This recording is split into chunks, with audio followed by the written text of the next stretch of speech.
The congressional race for District 4 appeared to be down to two Republicans, incumbent Dan Newhouse versus Jared Sessler. Sessler, a Navy veteran, clinched not only the state GOP endorsement, but former President Donald Trump is in his corner. No surprise, since Newhouse voted to impeach Mr. Trump in 2021. There is no excuse for President Trump's actions. Do you regret that decision at all? No, I think I made the right choice for our country. And at the time, with the information we had in front of us, my voting history as regard to Mr. Trump did not please everyone, but I'm getting a lot of support from folks back home. You would expect a district that is the most conservative on the West Coast, not just in Washington State, to send someone who truly loves America, loves the American people, and loves the Constitution. Now a last-minute twist, with Tiffany Smiley announcing a bid just this week. But why so late? Just kind of watching the race and realized, this district deserves representation. It deserves someone who reflects, the people here. Smiley became a household name when she took on Senator Patty Murray in 2022 and lost. As people say, in defeat, there's also a lesson. And when you lost to Patty Murray, what lesson did you learn that you were going to use for this race?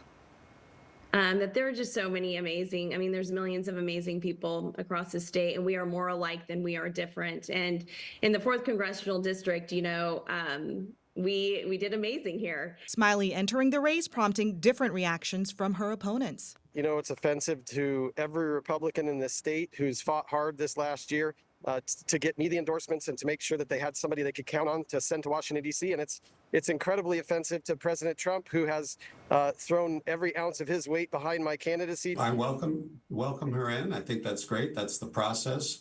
Like I said, I think I've represented my district very well. The issues that we face in Central Washington, they're my issues because I live there, my business is there, my family's there.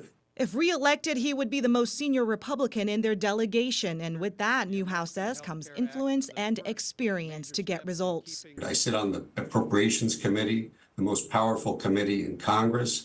I'm part of the Select Committee on China, chosen to make sure that we recognize the challenges that the Communist Chinese Party poses to the United States. But Smiley says Newhouse is disengaged, and if President Trump were to win, he would not be effective. I have almost 20 years experience of taking on the government from the outside. In fact, I'm the only person in this race who has worked with President Trump for veterans issues on the outside and delivered. As for Sessler, the candidate with Mr. Trump's official endorsement, Smiley seemed unbothered. Jared Sessler can't win this race. He will not win this race. If she was a legitimate candidate, she would have joined the race 6 months or a year ago. Sessler is pushing back on what he calls a bloated government bureaucracy, and he's criticizing Newhouse, saying he's voted in line with Democrats too many times. Right now, we're seeing a lot of division, and we do need bipartisanship. So why is bipartisanship not a good thing right now?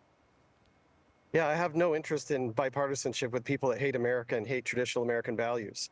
And I'm honestly tired of people talking about it. But without working, in some ways with the other side, you don't get things done. And we know that. No, the way you get things done is you get people to vote. You stand up and you inspire people in the American dream, the American opportunity. I'm a product of a very broken home when I was a child, and I only have what I have today because I worked my butt off. Sessler says some of his priorities are to fix the open border, high crime, and crushing regulations on businesses and farmers. As for Smiley and Newhouse, certainly inflation is a huge thing. People can't afford to fill their gas tanks. They can't afford to go to the grocery store. We've got to get a handle on inflation. Hanford has always been a huge priority of mine. And we have crime issues, fentanyl issues. Protecting our dams are so important to our agriculture, our trade. Not only that, our farmers. We need to unleash American energy independence. We do it best here. And when we do that, that will help lower the cost of gasoline and diesel.